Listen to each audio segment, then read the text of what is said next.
একদিন হযরত আবু বকর সিদ্দিক রাদিয়াল্লাহু তাআলা আনহু আল্লাহ নবী সাল্লাল্লাহু আলাইহি ওয়াসাল্লামকে জিজ্ঞাসা করছেন, আল্লাহ নবী, আপনি তো বুড়ো হয়ে যাচ্ছেন, আপনি তো বৃদ্ধ হয়ে যাচ্ছেন, আর আপনাকে তো দেখে বুড়ো বুড়ো মতো লাগছে, কারণ কি? আল্লাহ নবী সাল্লাল্লাহু আলাইহি ওয়াসাল্লাম বলছেন, আবু বকর, আমাকে পবিত্র আল কোরআনের কয়েকটি সূরা আমার বয়সটাকে কমিয়ে দিচ্ছে, আমাকে দুর্বল করে দিচ্ছে। তার মধ্যে এক নম্বর হচ্ছে সূরা ওয়াকিয়া, 2 সূরা মুরসালা, 3 সূরা হুদ, 4 আম্মা ইয়াতাসাআলুন আনিন নাবাইল আযীম এই সূরাটি, আর একটা সূরা তাকবীর, ইযা শামসু কুব্বিরাত। এই সূরাগুলো আবু বকর আমাকে বুড়ো করে দিচ্ছে, এত দুর্বল করে দিচ্ছে আবু বকর, কারণ এই সূরার ভিতরে আল্লাহ সুবহানাহু ওয়া তাআলা জান্নাত এবং জাহান্নাম এই দুটো ব্যাপারে এবং কিয়ামত সম্পর্কে মারাত্মকভাবে আলোচনা করেছেন। আর একটা মানুষকে আল্লাহমুখী করতে গেলে সবথেকে বেশি আলোচনার প্রয়োজন জান্নাত আর জাহান্নাম। কারণ হচ্ছে এই আল্লাহ সুবহানাহু ওয়া তাআলা সারা পৃথিবীতে যত নবী এবং রাসূল পাঠিয়েছেন, প্রতিটা নবী এবং রাসূলকে পাঠিয়েছেন মাত্র দুটি কাজের জন্য। কয়টি কাজ? দুটি। তার মধ্যে এক, প্রতিটা নবী ছিলেন মুনজির, আর প্রতিটা নবী ছিলেন মুবাশশির। অর্থাৎ প্রতিটা নবী জাহান্নাম থেকে মানুষকে ভয় দেখিয়েছেন আর মানুষকে জান্নাতের সুসংবাদ দিয়েছেন। প্রতিটা নবীর দুটি মাত্র কাজ। আমিও ঠিক হাদিস এবং কোরআনের দিকে লক্ষ্য রেখে আপনাদের সামনে এই সূরাটি বিসমিল্লাহ বলে শুরু করতে যাচ্ছি। হে আল্লাহ, যাতে মানুষকে সঠিকভাবে বোঝাতে পারি, তুমি এই মুহূর্তে আমার এই জ্ঞান দান করো, আমিন। এক, আল্লাহ তাআলা বলেন, ইজা ওয়াকাতিল ওয়াকিয়া। যখন ওয়াকিয়া, এটা একটা কিয়ামতের নাম, যখন কিয়ামত সংঘটিত হবেই, আল্লাহ তাআলা বলেন, লাইসা লিওয়াকাতিহা কাযিবা। এমন সময় সংগঠন হবে, মানে সংগঠিত হবে, যে সময়টা এইটা হবে না এই কথা মিথ্যা মনে করার একজন মানুষকে খুঁজে পাওয়া যাবে না। আমি মুমতাজুল ইসলাম এখানে আসবো, আমার হ্যান্ডবিলে নামটা আছে। মানুষ ভাবছে আসবে কি আসবে না, অতগুলো লোক আসবে কি আসবে না, ওটা সন্দেহের মধ্যে নয়। আচ্ছা, এখন আমি চলে এসেছি এই জায়গাটায়, আচ্ছা বলুন তো, আর এখন কোন রকমের সন্দেহের জায়গা আছে? আছে? নাই। আল্লাহ তাআলা বলছেন, লাইসা লিওয়াকাতিহা কাযিবা। কিয়ামত যখন হবে তখন আর এইটাকে মিথ্যা, এইটা বলার আর কেউ থাকবে না। আল্লাহু আকবার। আল্লাহ তাআলা তারপরে বলছেন, খাফদাতুর রাফিয়া। এটা কাউকে করবে নিচু এবং কাউকে করবে উঁচু। এটা মানে কি? এটা মানে হচ্ছে এই যে আপনারা জানেন যে পৃথিবীতে আমাদেরকে পাঠানো হয়েছে পরীক্ষা করার জন্য। পাঠানো হয়েছে না? হয়েছে। দেখবেন পরীক্ষার হলের কিছু নিয়ম কানুন আছে। পরীক্ষার কিছু নিয়ম কানুন, তার মধ্যে একটা নিয়ম হচ্ছে যে পরীক্ষার ফলে মানে হওয়ার পরে তার রেজাল্ট আউট হয় না? যেদিন রেজাল্ট আউট হয় সেদিন কেমন হয়? যে পাস করে খুব হাসে, হাসে না? রেজাল্টটাকে নিয়ে মামার বাড়ি, খালার বাড়ি, কুকুর বাড়ি, বন্ধু বান্ধব, পাড়া প্রতিবেশী সবাইকে দেখায়, দেখো ওই ফার্স্ট বয় ছাত্র।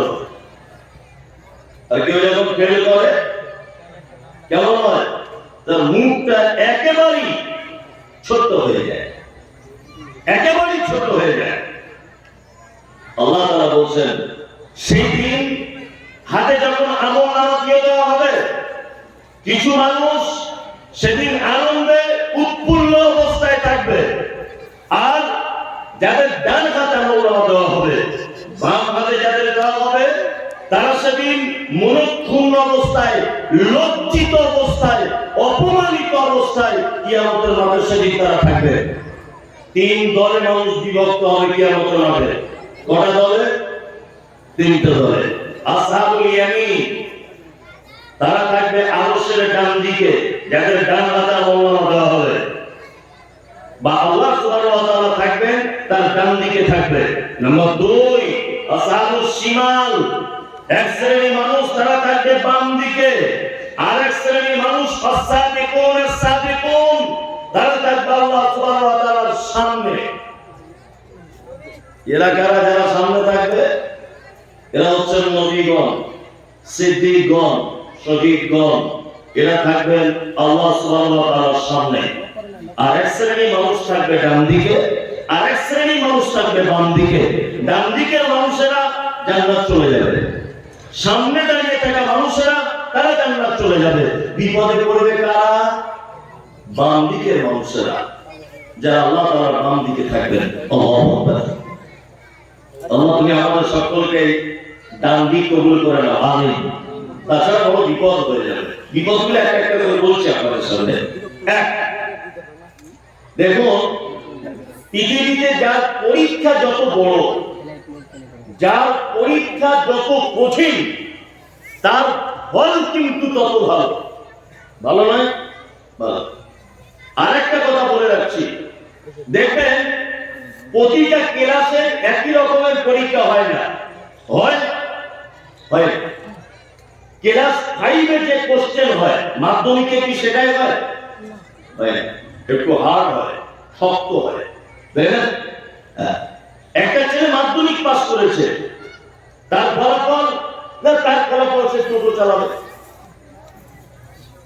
একটা ছেলে এমবিবিএস কমপ্লিট করেছে, তার ফলাফল কোন একটা চেম্বারে বসি 3টে গ্যাসের ট্যাবলেট লিখে দিয়ে বলবো 800 টাকা ফি। তার মানে কি, তুমি মাধ্যমিক দিয়েছ, হালকা ফুলকা পরীক্ষা, তোমার জন্য টোটো।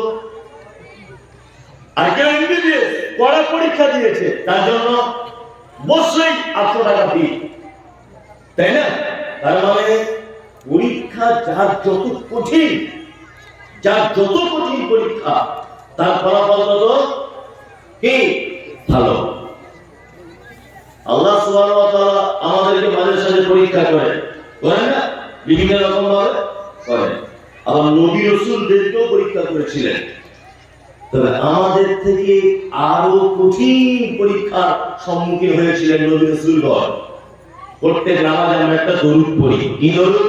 আল্লাহুম্মা সাল্লি আলা মুহাম্মাদ ওয়া আলা আলি মুহাম্মাদ কামা সাল্লাইতা আলা ইব্রাহিম ওয়া আলা আলি ইব্রাহিম ইন্নাকা হামিদুম মাজিদ। বাংলা মানে কি, আল্লাহ তাআলা এইভাবে রাসূলুল্লাহ শিখিয়ে দিয়েছেন যে তোমরা যখন নামাজের ভিতরে তাশাহুদে বসবে এই দরুদটা পড়বে, আল্লাহুম্মা সাল্লি আলা মুহাম্মাদ, আল্লাহ তুমি শান্তি বর্ষণ করো মুহাম্মাদের উপরে, ওয়া আলা আলি মুহাম্মাদ, এবং মুহাম্মাদের পরিবারের উপরে, কামা সাল্লাইতা আলা ইব্রাহিম, যেমন তুমি শান্তি বর্ষণ করেছিলে ইব্রাহিমের উপরে, ওয়া আলা আলি ইব্রাহিম, এবং ইব্রাহিমের পরিবারের উপরে। প্রত্যেক নামাজে নবী ইব্রাহিমের নাম বলা লাগে কি লাগে না? লাগে। এই মুসলমানই করে না? করে, খাতানা করে। এটা কোন নবীর সুন্নাত? ইব্রাহিম ইসমাইল বাপ বেটা, তাই তো? এই যে হজে যাচ্ছেন, হজ করার নিয়ম কি? ধরে নেন আপনি ওমরায় যাবেন, ওমরা যাওয়ার নিয়ম কি? ওমরায় যাওয়ার পরে আপনাকে সাফা মারওয়া সাই করতে হয়, হয় না? যারা গেছেন জানেন, যারা জাননি আপনারা জানবেন না। সাফা মারওয়া পাহাড়, এখন তো আর পাহাড় দেখা যায় না, এখন তলাতে পাহাড়, উপরে বিল্ডিং করে দিয়েছে, তার উপরে ছুটতে হবে। সব জায়গায় দৌড়াতে হয় না। এই প্যান্ডেলটার মতো একটা জায়গায় গ্রিন সিগন্যাল আছে, ওই গ্রিন সিগন্যালে এলে আপনাকে ছুটতে হবে। এই যে সাফা এবং মারওয়া, এই যে মানুষ হজে গিয়ে বা ওমরাতে গিয়ে ছোটাছুটি করে, আচ্ছা বলুন তো এটা কোন নবীর সুন্নাত? ইব্রাহিম আলাইহিস সালামের বিবি, তাই না? তার মানে ওনারই পরিবারের সুন্নাত এটা। সারা পৃথিবীতে আপনাকে বলে রেখে দিচ্ছি, শুনে রেখে দেন, একজন মাত্র নবী, সেই নবী কি পায়ের ছাপ এবং কাবা শরীফ নির্মাণ করার জন্য উনি যে পাথরের উপরে উঠে কাবা নির্মাণের কাজ করেছিলেন, সেই পাথরে ওনার যে পায়ের ছাপ লেগেছিল, যেটাকে বলা হয় মাকামি ইব্রাহিম, সেটা আজও পর্যন্ত কাবার এক সাইডে রেখে দেওয়া আছে। আল্লাহু আকবার। এই যে কুরবানি কোন নবীর সুন্নাত? ইব্রাহিম আর ইসমাইল, এতগুলো সুন্নাত চলছে এই নবীটি। প্রতিটা নামাজে এই নবীটির নাম আমরা বলি কি বলি না? বলি। কারণ কি? কারণ আছে, কারণ মারাত্মক। বুড়ো বয়সে ছেলে হয়েছে, পরীক্ষা দেবে, বুড়ো বয়সে ছেলে হয়েছে, ছেলেটা হাঁটার মতো হয়েছে। আর একদিন হঠাৎ করে ইব্রাহিম আলাইহিস সালাম বেটার নাম ইসমাইল, ইসমাইলকে বলছে যে আমি স্বপ্ন দেখলাম, ইন্নী আরা ফিল মানামি আন্নী আযবাহুকা ফানজুর মাযা তারা, আমি স্বপ্নে দেখছি তোমাকে যেন আমি জবাই করছি বেটা। ইসমাইল তখন বলছে ক্বালা ইয়া আবাতি ইফআল, হে আমার আব্বা আপনি করুন, মা তুমারু সাতাজিদুনি ইনশাআল্লাহু মিনাস সাবিরিন, আল্লাহ আপনাকে যেটা হুকুম করেছে অবশ্যই আপনি করুন, ধৈর্যশীলদের ভিতরে আপনি আমাকে পাবেন। আপন বেটাকে কুরবানি করতে নিয়ে যাচ্ছেন কোথায়? মিনাতে। ঘটনা সবার জানা, ঘটনা কি সবার জানা। ইব্রাহিম আলাইহিস সালাম বলেছিলেন যে আল্লাহ সব কথা মেনে নিব, নিজের বেটাকে কুরবানি করব না, এটা কি বলেছিলেন? বলেনি। তাহলে বেটাকে কুরবানি করতে হবে, জিন্দা বেটাকে। এটা কি খুব সহজ না কঠিন? কঠিন। এখন আমরা গরুটাই কুরবানি করি না, আর উনি বেটা কুরবানি করবেন বলে প্রস্তুত হচ্ছেন। আল্লাহু আকবার। শুধু এই নয়, আর অনেক পরীক্ষা, প্রতিটা নবীকে পরীক্ষা। আমাদের নবী মুহাম্মদ সাল্লাল্লাহু আলাইহি ওয়াসাল্লাম মক্কাতে দিনের দাওয়াত দিলেন, দিনের দাওয়াত মানুষ কবুল করছে না, অত্যাচার বেড়ে গেল। এক পর্যায়ে তিনি মদিনার দিকে চলে গেলেন, সঙ্গী সাথী হিসাবে নিলেন হযরত আবু বকর সিদ্দিক রাদিয়াল্লাহু তাআলা আনহুকে। অপরিচিত জায়গা, কেউ চেনে না জানে না, পাহাড়িয়া রাস্তা, মরুভূমি দিয়ে একা একাই চলে যাচ্ছেন হিজরত করে মদিনার দিকে।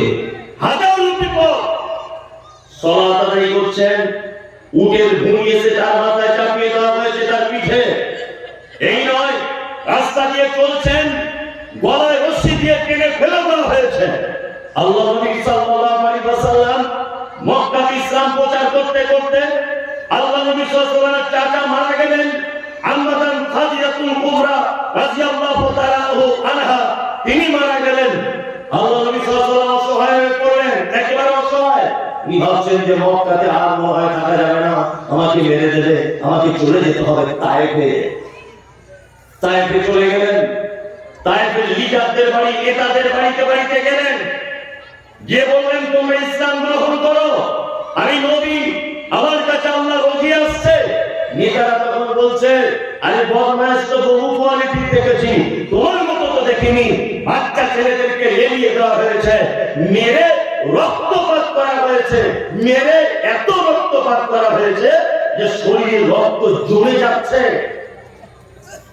আল্লাহ নবী সাল্লাল্লাহু আলাইহি ওয়াসাল্লাম গ্রাম থেকে বার হয়ে পাহাড়ের দিকে গেলেন। ফেরেশতারা এসে বলছেন, পাহাড়ের যারা ডিউটিরত ফেরেশতা এসে বলছেন, মুহাম্মদ সাল্লাল্লাহু আলাইহি ওয়াসাল্লাম আপনার এই অবস্থা কেন? আপনি একবার শুধু আমাদেরকে বলুন, চারিদিকের পাহাড়গুলোকে তাদের উপরে চাপিয়ে দিয়ে তাদেরকে ভূমিসাৎ করে দিই। আল্লাহ নবী সাল্লাল্লাহু আলাইহি ওয়াসাল্লাম বলছেন না, তাদেরকে মেরে দিতে হবে না। তাহলে আমি পরবর্তীতে ইসলামের দাওয়াত দেব কাদের কাছে? কখনোই না। আল্লাহ নবী মুহাম্মদ সাল্লাল্লাহু আলাইহি ওয়াসাল্লামকে পরীক্ষা করা হয়েছিল, খুব বড় বড় পরীক্ষা, সম্মান তেমন খুব বেশি, বেশি নয়, হ্যাঁ খুব বেশি। আল্লাহ তাআলা বলছেন যে সেই দিন কিয়ামতের মাঠে কিছু মানুষ তারা হবে খুব আনন্দে থাকবে, আর কিছু মানুষ অপমানিত হবে। পরীক্ষায় পাস করেছেন, রেজাল্ট আউট হয়েছে, আপনি পাস বলে ঘোষণা করে দেওয়া হয়েছে। রেজাল্টটা নিয়ে একবার মামার বাড়ি, খালার বাড়ি, ফুপুর বাড়ি সব জায়গাতে দেখাতে যাচ্ছেন আর বলছেন আমি পাস করে গেছি। ঠিক তেমন কিয়ামতের মাঠে আপনার ডান হাতে আমলনামা যখন দেওয়া হবে, আপনি বন্ধু বান্ধবদেরকে ডেকে ডেকে বলবে দেখো আমি ডান হাতে আমলনামা পেয়ে গেছি, আমি জান্নাত চলে যাব। আর যাদের বাম হাতে আমলনামা দেওয়া হবে তারা আল্লাহর তৈরি করা জাহান্নামের ভিতরে থাকবে। আল্লাহ তাআলা বলছেন কি খাফিদাতুর রাফিয়া, সেদিন কিছু মানুষ হবে উঁচু, কিছু মানুষ হবে নিচু। ইজা রুজাতিল আরযু রাজ্জা, যখন পৃথিবী একদম কাঁপতে কাঁপতে ধ্বংস হয়ে পড়বে। এই পৃথিবীটা কাঁপতে কাঁপতে কিয়ামতের দিন কি হবে? কি হবে? ধ্বংস হয়ে যাবে। কিছুদিন আগে তুরস্কের মাটিতে আপনারা দেখেছিলেন, তুরস্কের মাটিতে ভূমিকম্প হয়েছিল। ভূমিকম্প যেটা হয়েছিল এটা মাটির উপরে হয়নি। বিজ্ঞানীরা তথ্য পেশ করেছে যে ভূমিকম্পটি তুরস্কের মাটিতে হয়েছে। এই ভূমিকম্পটি মাটি থেকে ৮,০০০ ফুট নিচে এর উৎপত্তি। ৮,০০০ ফুট নিচে ভূমিকম্পটা হয়েছে। হয়েছে কতক্ষণ? ৪০ সেকেন্ড। কতক্ষণ? ৪০ সেকেন্ড। লক্ষ লক্ষ মানুষ মারা গেছে। কোটি কোটি টাকার বিল্ডিং ভেঙে চৌচির হয়ে গেছে। হসপিটাল, স্কুল, রাস্তাঘাট, যানবাহন, মানুষ একেবারে চৌচির হয়ে গেছে। কতক্ষণ হয়েছে? ৪০ সেকেন্ড। পৃথিবীর বিজ্ঞানীদের একটা গবেষণা যে পৃথিবীতে যখন জমিনে ভূমিকম্প যখন হয় জমিন এইভাবে কাঁপে। আবার কেউ কেউ তথ্য পেশ করছেন যে তলায় একটা স্তরের প্লেট আছে, এই প্লেটগুলি সরে যাওয়ার ফলে পৃথিবী কাঁপতে শুরু করে। আরে এটা তো তুরস্কের ভূমিকম্প, এটা তো সুনামির জলোচ্ছ্বাস, এটা তো বাংলাদেশের ভূমিকম্প, এটা তো নেপালের কাঠমান্ডুর ভূমিকম্প। আমরা সোশ্যাল মিডিয়ার মাধ্যমে দেখি। আর আল্লাহ তাআলা কিয়ামতের দিনে ভূমিকম্প করবেন, এ ব্যাপারে তিনি বলেছেন ইজা যুলজিলাতিল আরযু জালাহা ওয়া আখরাজাতিল আরযু আসকালাহা। আল্লাহু আকবার। কিয়ামতের দিনের ভূমিকম্প, মাটি কাঁপতে কাঁপতে ধ্বংস হবে। ওয়া আখরাজাতিল আরযু আসকালাহা, আর মাটির তলায় থাকা জিনিসগুলোকে উপরে তুলে দেওয়া হবে। সেদিনকার ভূমিকম্প কেমন হবে? ঢালাই মেশিনে মশলা মাখানো দেখেছেন? একদিকে মশলা আর একদিকে নিয়ে চলে যায়, দেখেছেন না? এইটা উপরের মাল নিচে চলে আসবে, নিচের মাল উপরে চলে আসবে। এটা আল্লাহর ভূমিকম্প। সেদিন যে কত কঠিন, এর নাম কিয়ামতের মাঠ। কিয়ামতের মাঠ সম্পর্কে আল্লাহ তাআলা বলেন ইয়া আইয়ুহান নাসু তাকু রাব্বাকুম ইন্না যালজালাতাস সাআতি শাইউন আযীম। আল্লাহ তাআলা বলেন হে মানুষ, তোমরা আমাকে ভয় করো, তোমরা আমাকে ভয় করো। আল্লাহ বলেন ঈমানের স্বীকৃতি প্রদানকারীরা, তোমরা তোমার রবকে ভয় করো। নিশ্চয় কিয়ামতের দিনের মহা কঠিন আযাব, বড়ই কঠিন, আজিম, মহা ক্ষমতাশীল, মহা ভয়ঙ্কর ব্যাপার কিয়ামতের দিনটা। ভয়াবহ দিন। কেমন ভয়াবহ? আল্লাহ তাআলা বলছেন, কি বলছেন? ইয়াওমা তারাউনাহা তাযহালু কুল্লু মুরজিআতিন আম্মা আরজাআত ওয়া তাসাউ কুল্লু যাতি হামলিন হামলাহা ওয়া তারান নাসা সুকারা ওয়া মা কুম বিসুকারা ওয়ালাকিন্না আযাবাল্লাহি শাদীদ।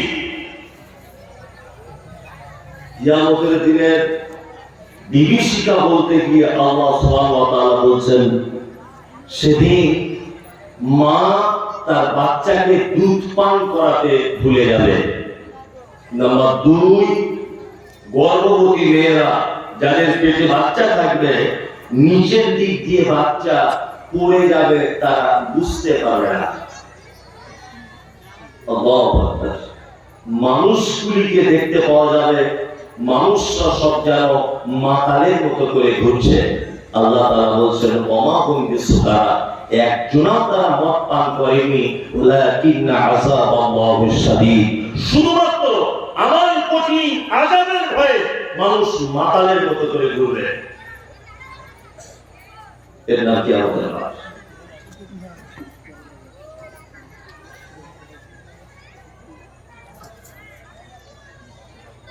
এমন একটা পদ্ধতি বলছেন জাহাঙ্গীর সাহেব, বলছে মধ্যখানে একটু কালেকশন করে নেন, তারপর ওয়াজ করবেন। কালেকশন করলে যে লোকগুলো আছে 10 মিনিটে সব পাওয়া যাবে। মানুষ অত বোকা আছে, সব মানুষ পাওয়া যাবে, তাই না? সব পাওয়া যাবে। আল্লাহ, যাই হোক, তবুও বলবেন সবাই। আল্লাহ সুবহানাহু ওয়া তাআলা বলছেন মুসাতিল জিবাল মাসা, কিয়ামতের দিনে পাহাড়গুলোকে চূর্ণ বিচূর্ণ করে দেওয়া হবে, ধুলোর মতো উড়িয়ে দেওয়া হবে। আমরা পৃথিবীর উপরে যে পাহাড়গুলো দেখি, এগুলো তো অল্প পাহাড়, একেবারে অল্প পাহাড়। যতটা উপরে তার থেকে বেশি থাকে নিচে। নাম্বার 2, পাহাড় পৃথিবীর জমিনে যতটা আছে, সমুদ্রের গভীরে, সাগরের গভীরে এর থেকেও লক্ষ কোটি গুণ বেশি পাহাড় মজুদ করে রাখা হয়েছে। এই পাহাড়গুলিকে পৃথিবীতে কেন তৈরি করা আছে? ওই জিবালা আওতারা, আল্লাহ বলছে পাহাড়গুলোকে পেরেকের মতো এরকম গেড়ে দিয়েছি, জমি যাতে টলমল করতে না পারে, টলমল যাতে করতে না পারে, এর যেন সমতা বজায় রাখতে পারে।